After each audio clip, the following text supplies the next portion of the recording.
ao vivo para mais uma live. Live maneira, live top. Um profissional do esporte, profissional do futebol, o senhor Gustavo Chiroma.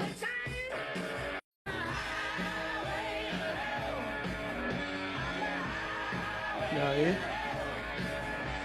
Começando mais uma live, mais um dia de live muito top, especial. Um grande profissional do futebol. Fala, mano. Fala, James. Beleza? E aí, meu? Tô ótimo, e você? Tudo tranquilo? O som Legal. tá bom aí? Cara, o som tá chegando bem bacana. O visual também tá maneiro. Tem luz aí. Te vejo bem. E você, me escuta bem? Me vê bem? Escuto bem, o seu visual não tá muito bom, né? Mas a Ah, sua lata é, não o- ajuda muito. é o que tem pra hoje. É o que tem pra hoje. O enquadramento também tá legal? Tá, agora tá melhor. A cabeça é um pouco grande, eu tive que deixar um celular a uns 3 metros de mim, mas acho que vai fluir bem. Isso aí. Bom, galera entrando na live aí.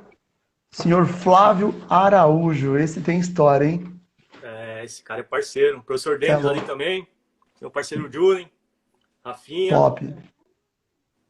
Um abraço aí. Bom, sejam todos bem-vindos aí para uma live muito especial. Eu estou fazendo aí uma série de lives com profissionais da área da saúde, do esporte, como o preparador físico aí, Gustavo Chiroma, né? Um amigo pessoal, estudamos juntos, tive o prazer de dividir a sala de aula com ele. E fiz esse convite, cara, para a gente esclarecer alguns pontos. Antes disso, queria falar, né? O Gustavo e eu estudamos juntos, fizemos educação física aí alguns aninhos atrás, pouco tempo. Por isso Alguns anos. somos tão jovens assim. E o Gustavo trabalha com futebol, né? Já há muito tempo. Gustavo, queria que você falasse um pouco sobre você, a sua trajetória aí no futebol. Bom, primeiramente, boa noite a todos aí. Dizer que é um prazer estar conversando com você, tá, James? A gente se formou, teve uma história junto. Quando você fez o convite, eu não pensei duas vezes em fazer a live. Uma pela relação que a gente tem pessoal e outra porque é sempre bom a gente estar falando dentro da nossa área, né? Eu especificamente do Legal. futebol, você trabalha com personal, mas eu acho que é sempre bom a gente estar desenvolvendo conteúdo, discutindo ideias. Isso só faz com que a gente engrandeça a educação física e todas as áreas envolvidas, né? Eu tentei ser jogador de futebol, como a grande maioria dos jovens, dos homens brasileiros, agora as mulheres também, né? Tão forte no futebol. E Felizmente. não consegui ser profissional. Quando eu entrei na faculdade, já tinha a pretensão de trabalhar com futebol. Ainda não sabia se como treinador, como preparador físico, enfim, as ideias ainda um pouco embaraçadas, mas conforme no decorrer do curso, fui me interessando aí pelas áreas de treinamento esportivo, fisiologia do exercício, e isso me conduziu a entrar na área da preparação física. Isso nos formamos no final de 2008 ali, né? Então a partir de 2009 eu já me inseri dentro do mercado do futebol, trabalhando no futebol de base. E de lá para cá, eu tive passagem aí por 15 clubes, fiz as contas aí agora à tarde, né? 15 Caramba! clubes, bastante clube. Tiveram anos que até três clubes, passagem por 3 clubes, com algumas conquistas, título paraibano em 2018, acesso da Série C do Campeonato Brasileiro para a Série B em 2015, vice-campeonato brasileiro sub-17 ano passado, né? Aí com o Belão que entrou fazendo olho aí, né, Belão? Top! E esse ano agora, participando da Copa São Paulo de Futebol Júnior pelo Corinthians, né? Então, tive passagem por alguns clubes grandes, clubes menores, boas estruturas não tão boas, e isso traz um pouco de bagagem pra gente. Putz, que história, que bagagem. Eu acompanho sua carreira já desde quando nos formamos. Trabalhamos juntos, né? Estagiamos juntos na minha primeira academia. Isso também eu lembro com muito carinho. E acompanho até então essa trajetória. Tem até algumas camisetas, tá me devendo mais algumas, viu? Tem Tá, muita gente cobrando aí, eu não vou prometer é, nada aqui hoje. enfim, cobrei ao vivo aqui tem mais peso isso. Tem muito mais peso. Isso é bacana. Galera, quero deixar claro uma coisa. Essa live aqui ela está sendo gravada e ficará 24 horas disponível no meu Instagram. E depois eu vou lançar ela também no meu canal do YouTube, que tá Personal Trainer JM. Estará disponível lá essa e outras lives que já foram gravadas aí com médicos, enfim. Vai valer muito a pena dar uma conferida depois. A gente estava até batendo um papo agora, Gustavo, falando sobre saúde, esporte de alto rendimento, né? Até se existe uma linha que divide essas duas coisas, se elas correm juntas. E eu queria que você batesse um papo comigo sobre isso, né? Explicasse melhor esse ponto. Durante a nossa formação, nós tivemos o conceito de que esporte de alto rendimento ele não é saúde, né? Ele é diferente de saúde. Porém, a gente pode ter uma visão um pouco diferente. O atleta, se ele não tiver saúde, ele não consegue desenvolver um alto rendimento. Então, são olhares diferentes. O atleta está mais suscetível à lesão, ele está sempre buscando o seu limite. Isso não quer dizer que ele não tenha saúde. Né? Ao final da carreira, o atleta ele fez muita atividade durante a sua vida, criou muito laço para que ele possa ter uma saúde. É claro, ele pode ter um problema crônico de articulação, isso sim, né? Mas existem as questões cardiovasculares, respiratórias, que ele desenvolve muito bem. Né? Então, são coisas. Acho que uma coisa não está desassociada à outra. O esporte de alto rendimento, ele desenvolve a saúde do atleta. Eles correm juntos mesmo, também concordo com você plenamente. E realmente na nossa formação, nós somos instruídos que o atleta visa sempre, obviamente, né, ganhar títulos, enfim, mas não tem como separar uma coisa da outra, né? O atleta ele também é saudável, mesmo não tendo isso como primeira meta, talvez, né? Queria mandar um abraço aí pro nosso amigo Fernando dos Anjos, vulgo Alemão, Gé, acabou de entrar aí também, um prazer tê-los aqui. Pessoal da Gu, faculdade aí, né? É verdade, muita história, meu Deus do céu. Falando um pouco agora sobre a sua profissão em si, preparador físico, qual que é a atuação do preparador físico hoje, né, atualmente no futebol brasileiro? Cara, de um tempo para cá, alguns anos atrás, com o surgimento de uma metodologia chamada periodização tática no Brasil, né, que ela vinda oriunda de Portugal, por algum momento acharam que a figura do preparador físico seria extinta do Brasil, né, seria extinta do futebol, e isso não ocorreu. Eu acho que muito pelo contrário. Hoje o preparador físico está muito mais inserido dentro da comissão. Futebol hoje nada se faz isolado, tudo se faz de forma conjunta. Então um treino que se considera tático, ele tem muitas variáveis físicas que precisam ser controladas, que precisam ser pensadas, né? Então o preparador físico ele está muito mais integrado do que antigamente. Então por um momento pensou-se que ele seria extinto, né, do futebol, ou teria por um momento perdido o valor, ou iria perder esse valor. Mas pelo contrário, hoje o preparador físico ele atua até como um auxiliar ali e em formação de atividades em conjunto, está sempre muito integrado, né? Porém, por ser muito científico, a área da preparação física ela tem muita questão científica por questões de capacidades físicas, né? Quantificar em termos de estudos. Há um problema ali, há um limite em que a gente não pode querer ser o dono da verdade de tudo. A gente não pode querer, por nós sermos da área física, por entender dessa questão fisiológica, achar que a gente tem que intervir em tudo e mudar tudo. Não. Da mesma forma que houve abertura para a gente entrar dentro da comissão e interferir mais, né, de forma positiva, a gente não pode querer comandar o processo todo. É muita coisa, né, cara? Bom, eu tenho a comparação seguinte: eu sou personal trainer, trabalho com um aluno por vez, no máximo dois ali, e às vezes é difícil de conseguir controlar, né, um ciclo de treino e ter um progresso com o meu aluno. Eu fico imaginando como é trabalhar com 30, 40 atletas aí, esse desenvolvimento fisiológico, né? Até para aguentar o ano inteiro de competição, o calendário brasileiro. Hoje tem um tema que está muito em evidência, que é o controle de carga de treinamento. Acho que não só na preparação física do futebol, mas no esporte como um todo, até dentro da sua área como personal aí, o controle de carga ele é essencial. É claro que num universo em que você está com 25 jogadores, normalmente ali que a gente trabalha, e cada um com a sua particularidade, você tem que ter muito cuidado e muito tato, né? Então aí entra a importância da fisiologia, a fisioterapia, o trabalho em equipe, para que a gente fique bem atento aos detalhes, né? Para que a gente consiga alcançar alto rendimento, que os atletas consigam nos responder com alto rendimento e não se lesionem durante a temporada. É muito importante mesmo. Queria mandar um abração aí, professor Osmar, hein? Um prazer tê-lo aqui nesse bate-papo, professor. Meu orientador. Top. Meu co-orientador. Sabe muito. Me ajudou muito. Propósito, quem não sabe, hoje é dia do café. Saúde aí, vou dar um golinho aqui, dá licença. Tamar e Elton na família em movimento. Altão também teve uma importância grande aí nos seus estágios, né? Me ajudou muito. Obrigado. Valeu, professor. Ô, Gustavo, me diz uma coisa. Qual que é o patamar hoje do preparador físico brasileiro?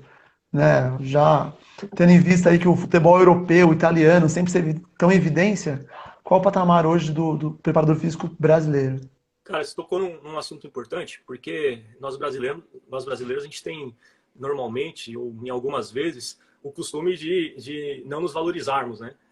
Tudo que vem de fora ele é melhor. Isso, eu acho que, de uma forma geral. eu vejo o que eu vejo da preparação física dentro do Brasil. Eu vejo que nós temos muitos profissionais qualificados. A preparação no Brasil ela é bem avançada, né? Inclusive, nós temos muitos preparadores físicos que atuam fora do país, na Europa, na Ásia, e isso está sendo uma constância, né? Os países estão vindo buscar preparadores físicos aqui no Brasil. Inclusive, a Alemanha, campeã mundial, ela tinha um profissional, um preparador físico na comissão técnica, desenvolvia aspectos de velocidade, né, na seleção alemã. E aí você pergunta assim, pô, mas por que quando a gente assiste o futebol europeu, né, ou se fala muito que o futebol da Europa ele é muito mais intenso do que o brasileiro? A gente entra em algumas questões pontuais, né, a minha visão.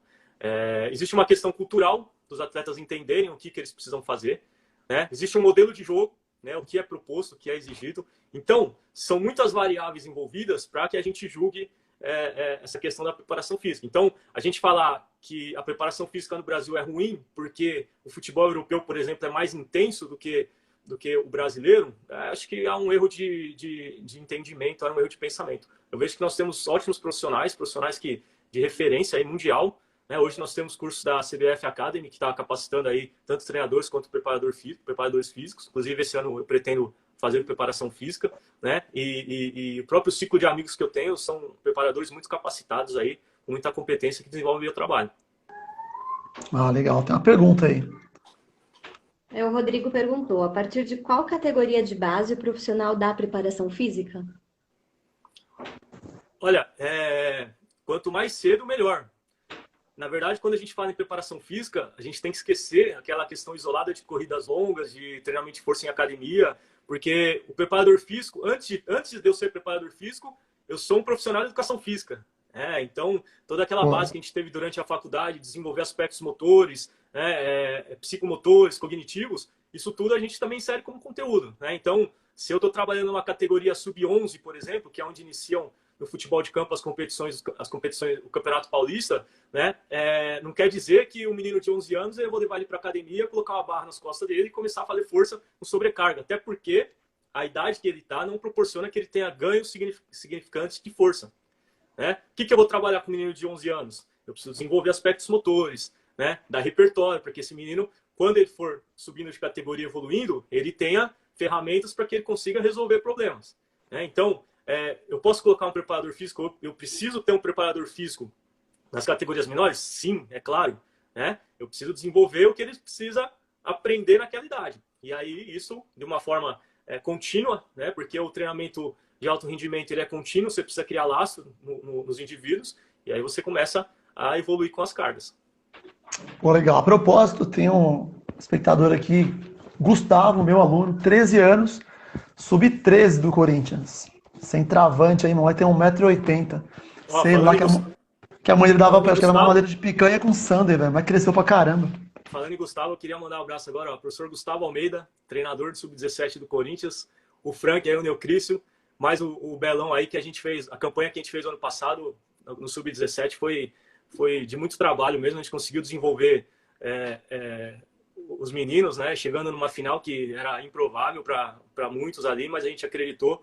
Queria mandar um abraço aí para os professores que, uma equipe, como eu citei antes ali, né, atuação do preparador em conjunto, a gente conseguiu desenvolver um trabalho muito importante. Então, um abraço aí para a rapaziada. Vini Marques. Legal, foi um resultado top mesmo, foi no sub-17 do Corinthians isso, né? Sub-17 do Corinthians, ano passado, no Campeonato Brasileiro. E aí você subiu pro sub-20. Eu subi pro sub-20. Legal, legal. Tem mais uma pergunta? Tem mais uma perguntinha? Tem. Qual a diferença de trabalhar em um clube que oferece estrutura e um clube onde não se tem a mesma? Desculpa, a diferença dele? Eu não ouvi. Estrutura do clube. Você que já passou por 15 clubes nos últimos anos aí, qual a diferença de um clube com mais estrutura, com menos estrutura, para trabalhar essa parte física? Olha, quando eu iniciei os meus trabalhos com preparação física, e aí eu conheci alguns profissionais, e eles já de antemão já me avisaram. Falaram, olha, você não vai iniciar no melhor clube com a melhor estrutura. Né? Então, você precisa criar ferramentas para que você faça um bom trabalho. O que eu costumo dizer? Se você não tem ferramenta de trabalho, se o clube não tem estrutura, a ciência, os estudos, os artigos, o conhecimento, ele pode lhe proporcionar algumas ferramentas que você utilize para desenvolver seu trabalho. Né? Então, eu já trabalhei em clubes que o campo era de terra, que eu tinha poucas bolas, poucos sinalizadores, mas nem por isso eu deixei de desenvolver os atletas que eu precisava. É claro que uma estrutura com uma estrutura melhor formulada, né? com mais equipamentos sofisticados, isso vai lhe proporcionar uma facilidade maior para desenvolver o atleta. Agora, eu não posso ser vítima de uma situação em que o clube não me dá uma estrutura, né? Então, eu não vejo assim o clube que tem melhor estrutura, ele desenvolve melhor trabalho. Eu acredito muito nos profissionais. O clube que tem os melhores profissionais, ele consegue desenvolver os melhores trabalhos. Ótimos profissionais com boa estrutura, isso faz com que você alie duas forças e consiga ter sucesso. Isso é top, é fundamental, né? Mas aí a gente vê que o profissional de educação física realmente, quanto mais aparelho, quanto mais aparato ele tiver, trabalho top. Não quer dizer também que se não tiver uma estrutura incrível, uma estrutura forte, que o trabalho será feito de uma qualidade. Exatamente. Né? Você tem que saber trabalhar nas duas condições, né? Na melhor e na pior. No melhor cenário e no pior cenário. Se eu tenho uma academia top com muita aparelhagem, posso ter os aparelhos de crossfit, enfim. Mas se eu tiver só o meu peso corporal, eu não consigo treinar. É claro, se a gente pensar em alto rendimento, né? Se eu não tiver uma sobrecarga alta, eu não consigo desenvolver força, aí a gente já entra num outro viés, né? Mas eu não vou deixar de trabalhar porque eu não tenho estrutura. E se eu tenho uma boa estrutura, eu vou potencializar ela. Isso é top. Você estava falando aí sobre a categoria de quando iniciar, falando sobre volume versus intensidade, né? Eu queria fazer uma pergunta. Vocês trabalham também de maneira, sei lá, eu sei que o goleiro treina diferente dos jogadores de linha, mas dentro da função, dentro do campo, os jogadores também têm treinos diferentes? Vamos lá, vamos por partes. Existe uma seleção natural da posição, né? Então, normalmente, não é regra, tá? Mas normalmente, um atleta de estatura mais alta, mais longilíneo, né? Como o termo que a gente utiliza, que tem uma boa impulsão, um bom tempo de bola, esse cara, naturalmente, ele vai ser um zagueiro, ele vai ser um centroavante, né? Ele vai ter dificuldades caso ele precise jogar no meio campo, por exemplo, onde o atleta precisa ter mais giro corporal, né? Mais equilíbrio, enfim. Existe esse primeiro ponto, não é regra, tá? Eu posso ter um atleta longilíneo que joga ali como meio campista, que consiga ter uma mobilidade corporal, né? Eu acho que esse é o primeiro ponto. Então, uma seleção natural. Existem hoje alguns trabalhos chamados de técnico setorial, que os atletas eles são distribuídos por setor do campo, né? Então, esse é um tipo de treino que se faz por posição. Então, o lateral ele vai fazer ações do lateral, o meio-campista vai fazer ações do meio-campista, os atacantes, enfim. E aí, posição por posição. Dentro disso, você acaba desenvolvendo, né, o aspecto posicional. Existem alguns patamares, alguns valores de referência distribuídos por posição de jogo, né? Então, nós temos ali, vamos colocar a distância total percorrida, né? A distância total que o atleta percorre durante uma partida de futebol. Existem, sim, valores diferentes para laterais, para zagueiros, para volantes. É uma referência que nós temos. Porém, uma coisa que hoje o futebol está encaminhando muito, né, dentro da preparação física, é a questão do ataque individual. A gente está atacando muito o indivíduo, desenvolver o indivíduo.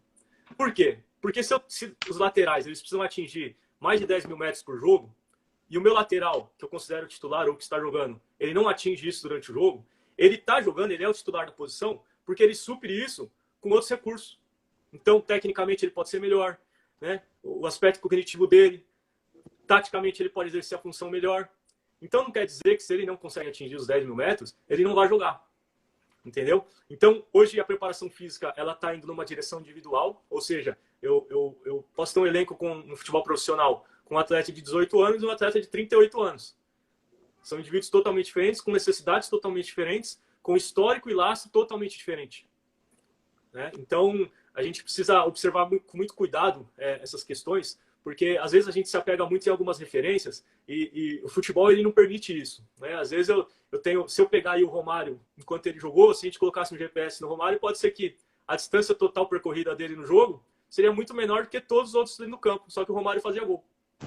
Ele resolvia, né? Então, é uma questão, assim, existem treinos que são setoriais, que vão desenvolver os aspectos dos atletas, mas hoje a gente direciona muito para a questão individual.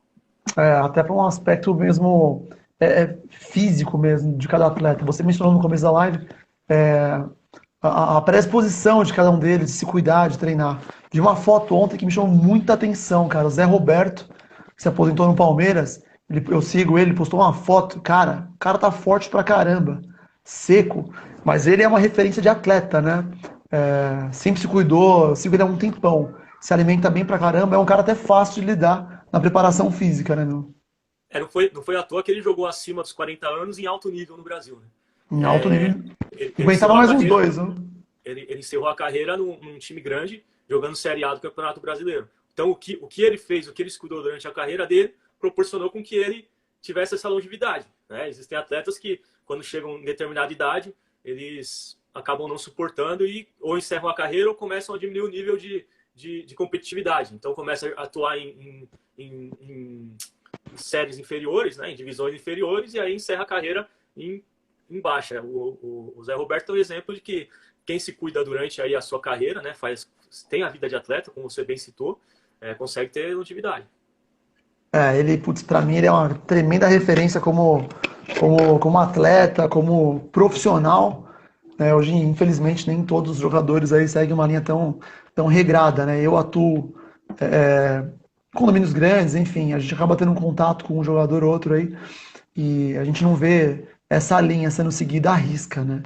Infelizmente, diz passagem. Eu vou mandar um abraço aqui, ó, pra Kali, pro Kevin, acabaram de entrar, minha irmã Viviane. Boa noite, sejam bem-vindos à live. Quero ver o comentário dela. Você falou que ela fica brincando na live aí. A Viu, minha irmã Belão? arrasta. Para de A minha brincar. irmã arrasta. Putz, cara, ela mandou uma na última, que misericórdia. Não dá pra deletar aqui os comentários, mas já foi. Amém. Vou fazer uma pergunta agora importante, cara. Concentração. A gente vê que os jogadores têm a tendência aí né, os técnicos estipulam a concentração aí antes de uma partida importante, enfim. Isso faz sentido para você como preparador físico? É relevante? Olha, nós temos que ver os pontos positivos, né? Os positivos e os negativos da concentração. Isso é algo que talvez não seja tão discutido hoje, mas há um tempo atrás começou a se discutir a importância, né? Por que concentra, por que o atleta tem que ficar num hotel, né? Enfim. Meu ponto de vista, né? Se a gente for olhar pelo aspecto físico, a concentração ela é extremamente importante, né? Porque durante a concentração você consegue controlar a alimentação, você tem as refeições, você tem os cardápios, né? O equilíbrio do cardápio, as refeições em horários determinados. O cara está descansando, ele está no hotel, ele está no ar-condicionado, né? Ele está ali. De certa forma, você consegue controlar o sono, porque ele vai estar dormindo no hotel, não vai estar na casa dele, que pode, de repente, ter algumas variáveis que podem atrapalhar esse sono dele, né? E o próprio nome diz, né? Concentração. O atleta ele está ali para jogar. Ele precisa jogar. Então, a maior parte do tempo, ele vai estar pensando que amanhã ele tem um jogo e o jogo é importante, o que ele precisa fazer no jogo, e normalmente eles concentram em dois, né? São duplas, quarto, então são atletas com maior afinidade, eles vão estar em algum momento ele vai conversar sobre o jogo, então você fortalece o que você determinou ali, né? O que se colocava como ponto negativo, né? Porque o atleta ele ficava pouco tempo em casa, como o calendário brasileiro. E aí quando eu falo calendário brasileiro, a gente tem que lembrar que esse calendário ele é apertado para duas divisões do Brasil, que é Série A e Série B, do Campeonato Brasileiro, e os estaduais normalmente são assim. Mas existem realidades que não são essas, né? Então, por exemplo, a Série D do Campeonato Brasileiro, você joga finais de semana, você joga no sábado e depois só vai jogar no outro domingo, né? Então, o atleta ele fica durante a semana dentro da casa dele, né? Ali, com essa questão social. Quando você joga várias vezes durante a semana, né? Então, você joga quarta, você joga domingo, depois você joga quarta, depois você joga domingo, o atleta acaba ficando mais na concentração do que fora dela, né? Ele passa pouco tempo em casa. E partindo daí, começou-se a colocar em dúvida a concentração, né? Pô, mas será que é necessário? O atleta não fica em casa, ele tem filho, ele tem família, ele tem mulher. Se a gente olhar por esse lado, eu posso até concordar. Mas, a partir do momento que o atleta entra no futebol, ele sabe que ele está sujeito a isso. Ele sabe que ele vai ter que precisar do corpo dele, ele sabe que vai precisar descansar. Se ele jogou quarto e vai jogar domingo, ele precisa se alimentar bem, ele precisa descansar bem. Eu já tive relato de atleta, por exemplo, que falava assim, professor, eu gosto de concentrar, né? Às vezes é melhor concentrar, porque quando eu estou em casa, o meu filho ele quer brincar comigo. E às vezes eu estou cansado, e aí ele quer brincar e eu não consigo descansar direito. Então, sim, são pontos de vista. Eu sou a favor da concentração, acho que tem que existir. Vamos voltar em cultura. A cultura do brasileiro, se eu colocar para ele se apresentar no horário do almoço para jogar às 4 horas da tarde, eu não confio no atleta, então não sei se ele vai dormir de madrugada, se ele vai ingerir bebida alcoólica, enfim. Então, para você fazer isso, você teria que ter um grupo de atletas muito comprometido, que você tivesse muito controle e muita confiança para que existisse. Culturalmente no Brasil isso é possível? não sei, não vejo um modelo assim. É difícil, né? Aí é testar o comprometimento de cada um, né? Tem, Infelizmente. exatamente. E a recuperação pós-jogo? Normalmente a gente vê, eu que sou amante de futebol também, normalmente o atleta joga no domingo, a segunda-feira, normalmente ele tem um dia de folga, né? E a gente até faz umas correlações, pô, ganha tanto aí, eu jogava bola todo dia, enfim. Esse descanso pós-jogo aí, ele é importante para a preparação física? Nós temos que lembrar que eles são atletas, né? Durante um jogo de 90 minutos ou mais, na verdade, o jogo não são só 90 minutos, o jogo tem toda a preparação antes, né? Se a gente colocar aí aquecimento, intervalo, a durabilidade de atividade que o atleta tem ali dentro da atividade, são quase 2 horas em estresse, né? E é um estresse muito alto, porque ele não é só físico, a gente não pode só pensar também no físico. Existe um estresse psicológico muito grande, né? Porque você precisa ganhar, você não pode perder, você precisa fazer o gol, você não pode tomar o gol. Então, e tudo isso ele gera gasto energético, né? Então, as questões psicológicas, as questões emocionais, elas geram gasto energético junto com as valências físicas, né? Então, se a gente pensar em recuperação, tem que ter folga para os caras. Existe uma linha, na Europa principalmente, eles normalmente o dia após jogo, os atletas se apresentam no clube para fazer um regenerativo, um recuperativo, e aí o segundo dia após jogo, eles estão de folga. Isso alguns clubes europeus eles têm essa conduta, né? Essa rotina. O que aqui no Brasil não tem, mas assim, existe uma referência de 48 a 72 horas para o atleta se recuperar totalmente de um jogo, né? Se a gente fala em vias metabólicas. Então, eu acredito que é necessário sim. A ideia é a seguinte, eu preciso ter o atleta 100% para que ele consiga realizar as atividades dele. Se eu tiver 80%, então não vale a pena. Se eu posso deixar ele 100%, eu vou descansar ele, vou fazer atividade regenerativa, vou suplementar ele, né? Então, para mim é essencial esse descanso aí pós-jogo. Legal. Pergunta? Tem. O avanço científico-tecnológico ajuda a estender a carreira do atleta jogando em alto nível? Isso aí foi do Neocrício. Frank? Boa, Frank. Boa, essa pergunta é importante. Com certeza. Top. Na minha opinião, antigamente, se a gente pensar em estudos em relação a treinamento, antigamente os volumes de treino eram muito altos, né? Subia-se escada, subia-se morro. Não que hoje não nos fazemos isso, acho que hoje a gente faz isso também de uma forma mais moderna, né? Mas os volumes e intensidades são mais controlados, né? Isso faz com que o atleta ele consiga ter mais longevidade, ele consiga ter um índice menor de lesão, né? Então, hoje, quando a gente fala em controle de carga, a gente pode ter um GPS, né, que controla tanto as variáveis externas. O que é a variável interna? A velocidade que ele atinge, o número de sprints que ele realiza, as velocidades de corrida que ele faz, até a carga interna, né, que seria de uma frequência cardíaca, né? Isso tudo a gente consegue controlar e fazer com que o atleta sempre jogue, recupere e mantenha a integridade física, né? Então, eu acredito sim que essas evoluções elas beneficiam o atleta, né? Tanto que, se a gente pegar os atletas das décadas anteriores, muitos encerraram a carreira muito antes dos 40, né? De 30 a 35 ali. Hoje você já vê atletas já com 30, 34, 35, 36. Caso eles tenham ali a rotina de atleta, eles conseguem ter longevidade. Então, acredito que a evolução tecnológica e científica ela veio para ajudar assim no esporte, né? Sem dúvida nenhuma, isso faz com que o atleta consiga se manter aí ativo. A gente vê, principalmente no término do jogo ou no intervalo, quando eles vão trocar a camiseta, tiram a camiseta, eles estão usando uma espécie de top, né? Com um GPS nas costas, justamente para mensurar isso, né? E dá para trabalhar usando o volume e intensidade de cada um, quantos tiros ele deu durante uma partida, o volume que ele percorreu durante os 90 minutos, né? Enfim. São vários tipos, né? Não tem um tipo só de GPS que se usa no futebol hoje. Existem várias marcas, né? Várias empresas aí que fornecem esse tipo de trabalho e justamente para isso. Você consegue controlar não só no jogo, mas como no treino, né? Eu acho que é importante a gente... Porque a carga do atleta, ela não é só o jogo. A gente não pode pensar só o jogo. Ele tem o treino, ele tem tudo que ele faz antes do jogo. Então, como que nós vamos controlar isso? E aí são variáveis que a gente consegue controlar. Então, distância total percorrida. Quanto esse cara correu durante o jogo, quanto ele correu durante a semana, né? E será que o que ele está correndo durante a semana não está gerando um desgaste para que ele corra menos durante o jogo? Né? Então, é uma variável que você está controlando para que ele alcance alto rendimento. Quantos sprints, né? E aí, normalmente, os sprints, hoje em dia, eles são eles são calculados por acelerações. Então, quantas acelerações esse atleta fez durante o jogo, quanto ele fez durante a semana de treinamento, né? Então, é uma ótima ferramenta, está sendo utilizado. É claro que entra na questão da estrutura aí que foi perguntado, né? Bem perguntado. Tem clubes que não conseguem ter essa ferramenta por um custo financeiro, que muitas vezes o clube tem dificuldade para pagar o salário do jogador, né? Mas quando se tem, é uma ótima ferramenta. É top. Bom, levando em consideração, mudando um pouco do assunto, os tempos de hoje aí, quarentena, os campeonatos interrompidos aí, por enquanto sem saber uma data de retorno, você tem contato com muitos atletas. Como está sendo essa quarentena para eles? Eles estão se cuidando? Enfim, você tem algum relato dos atletas sobre isso? Olha, eu vejo assim mais por redes sociais, assim, né? Os atletas estão fazendo atividades dentro de casa mesmo.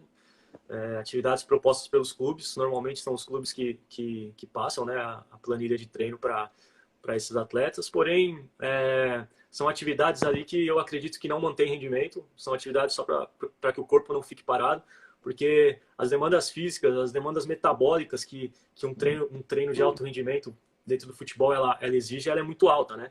Então, na minha visão, não tem como você igualar essa carga dentro de casa.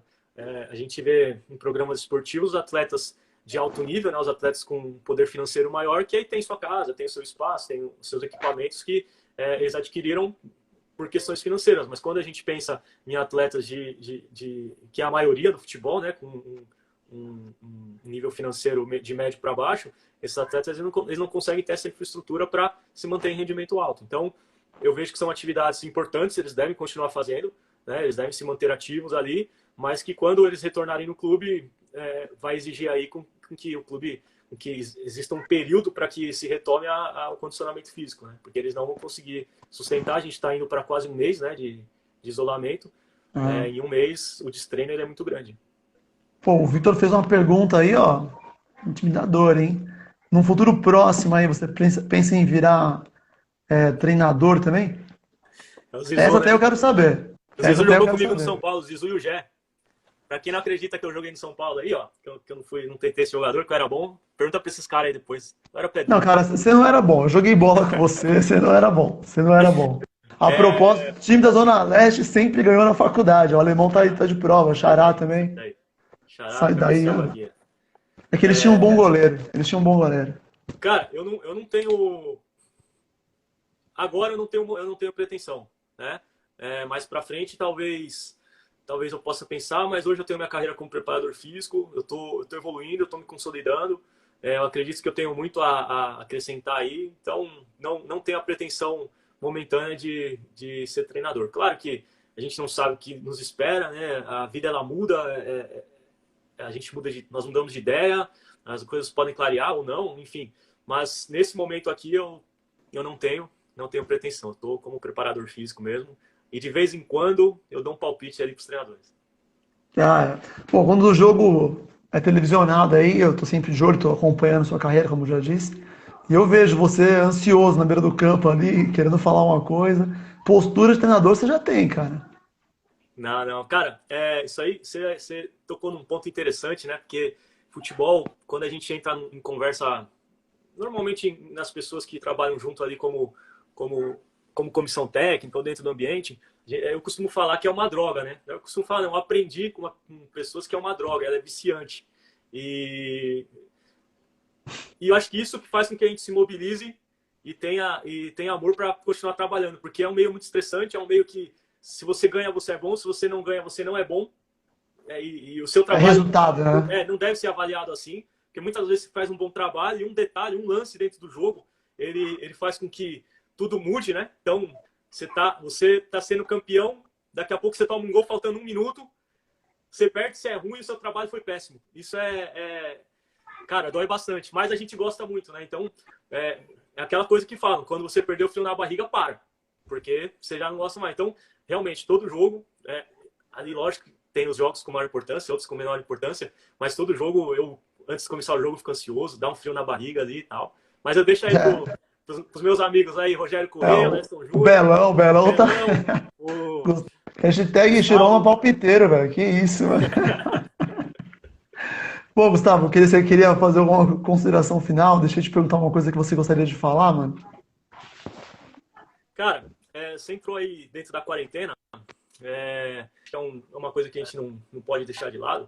E dentro da nossa área, tem muita gente fazendo atividade aí física por conta, né? E eu não acho isso interessante. Eu acho que toda atividade ela tem que ser direcionada, ela tem que ser orientada. Não é porque eu treino na academia há 10 anos que eu posso em casa agora fazer o treino que eu acho que vem na minha cabeça. Eu pensando hoje à tarde, eu sigo a mesma linha que você não toma qualquer remédio. Quando você vai tomar um remédio, você procura um médico e fala o que você está sentindo, né, o seu sintoma, e aí ele vai te passar o que você tem que tomar.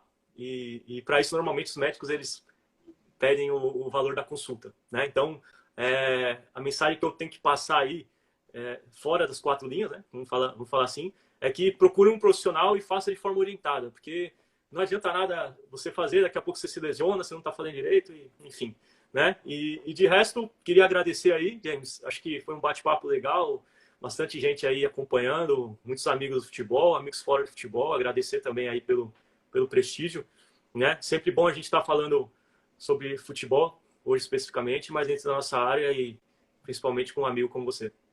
Ah, legal, cara. Até minha psicóloga tá acompanhando a gente, é a Vanessa. Boa noite. E a gente falou sobre isso, acho que até com os médicos que eu fiz a live, essa questão de começar, querer virar atleta agora em casa. Então, cuidado. Se você nunca treinou, se está sem treinar um tempão, realmente não é o melhor momento. Você vai acabar baixando sua imunidade, você pode se lesionar e não estar fazendo um treino guiado aí, você vai ter que parar no hospital, que hoje é o lugar de maior risco de contaminação, enfim, não é legal. E treinar de maneira sempre conduzida, né, com um profissional competente, profissional sério.